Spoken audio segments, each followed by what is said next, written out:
मसला हुआ, क्या हुआ था उस रात? उस रात का मसला ऐसा है कि मैं अपने निवास स्थान पे था।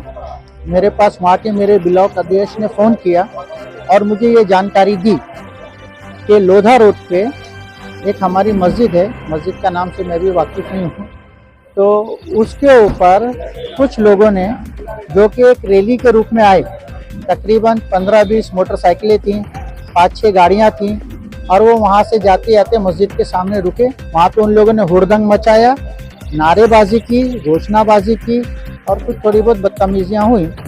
स्थानिक लोगों को ये बात बहुत बुरी लगी, उन्होंने इसका विरोध किया और आपस में झड़प हो गई। ये खबर जंगल की आग की तरह पूरे मीरा भाईंदर में और पूरे महाराष्ट्र में फैल गई कि मीरा भाईंदर के हालात ठीक नहीं है और इसमें इस आग में घी डालने का काम वहाँ के 2 स्थानिक एमएलए ने किया। क्या नाम स्थानिक जो एमएलए?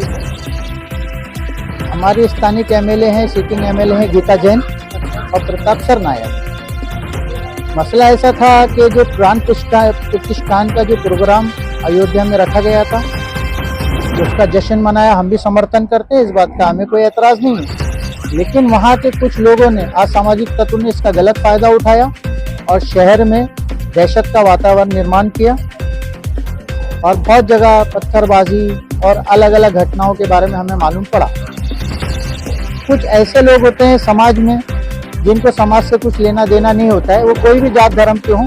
एक बंदे ने, किसी ने एक पोस्ट डाला कि हमें 10 मिनट दे दो, 15 मिनट दे दो, हम ये कर देंगे, वो कर देंगे। वो पोस्ट तो वायरल हो चुका है, खैर उसके बारे में मैं नहीं जानना चाहता, लेकिन वो वहाँ में रहने वाले 3 से 4 लाख मुसलमानों का नेतृत्व नहीं कर रहा था, वो उसकी अपनी अकेले की राय थी। और ऐसे न जाने कितने ऐसे बेवकूफ़ लोग हैं जो इस तरीके के फेसबुक पे और यूट्यूब पे अपना देते रहते हैं। पुलिस का काम है उनको ढूंढना और उनको सज़ा देना, लेकिन उसके बाद उसका रिएक्शन अगर स्थानिक एमएलए गीता जैन ने जिस अंदाज में दिया, 5 मिनट दे दो, और एक बेवकूफ़ कहता है कि हमें 10 मिनट दे दो, तो उसका जवाब गीता जैन जैसी हस्ती को देना शोभा नहीं देता।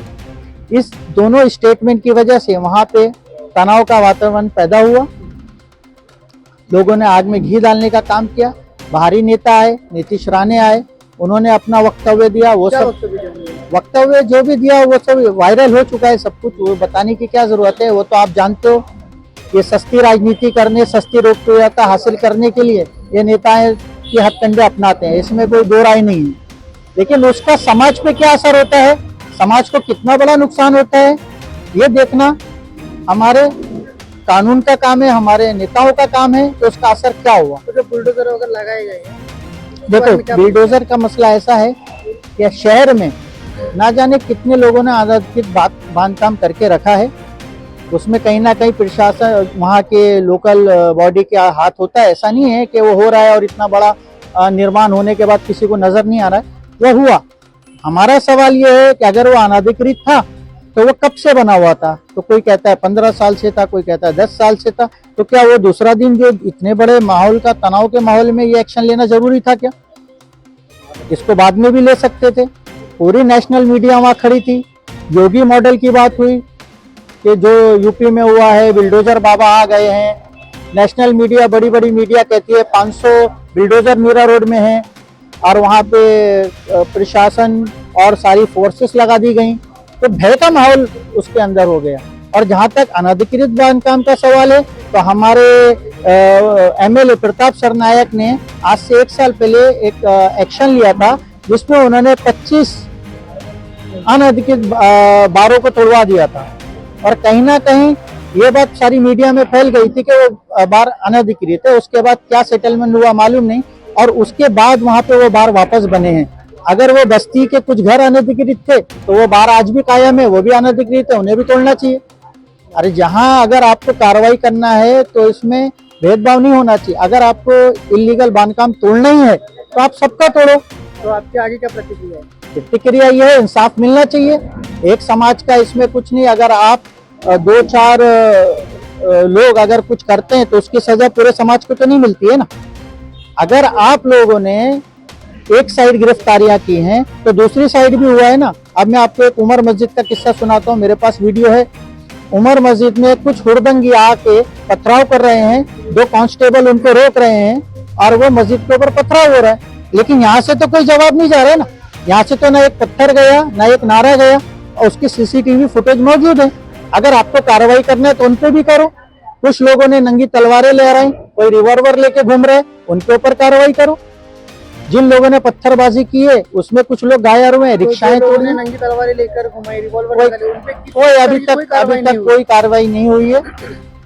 कितनी दुकानें तोड़ी गई, कितनी रिक्शाएं तोड़ी गई, कितनी गाड़ियां तोड़ी गई, वो सारे वीडियो मौजूद हैं। उन पे आपने अभी पुलिस तक से कोई सवाल किया कि उन पे किया कार्रवाई क्यों किया नहीं की? किया क्या बोले किया पुलिस? हम इंक्वायरी कर रहे हैं, हम इंक्वायरी कर रहे हैं। लेकिन अगर यही रिवॉल्वर किसी अल्पसंख्यक के हाथ में होता, भले वो प्लास्टिक का होता, तो अब तक केस रजिस्टर्ड हो गया होता, अब तक केस रजिस्टर्ड हो गया होता।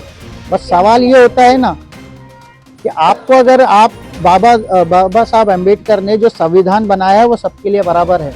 बाबा साहब अम्बेडकर का बनाया हुआ संविधान सब पे लागू होता है, सिर्फ एक पक्ष पे या एक कम्युनिटी पे लागू नहीं होता।